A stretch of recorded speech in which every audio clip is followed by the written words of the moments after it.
جئناكم باسم الإسلام وباسم العادات والتقاليد الشرقية العربية وباسم كل إنسان حر وشريف.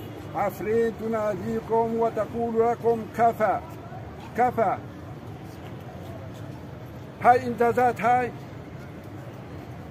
تصرفات إسلام، هاي تصرفات شيم العرب. هاي جئناكم باسم العروبة وباسم المواطنة. عفريت تناديكم وتقول لكم ناصرون على الظلم، ناصرون على الظلم. إن شاء الله.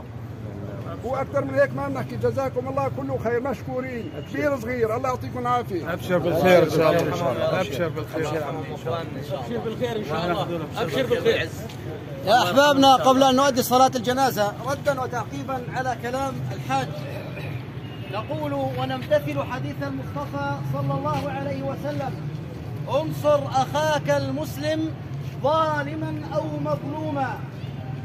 ونذكر قول النبي صلى الله عليه وسلم: لقد شهدت في دار ابن جدعان حلفا ما أريد أو أحب أن لي به حمر النعم. وما هو هذا؟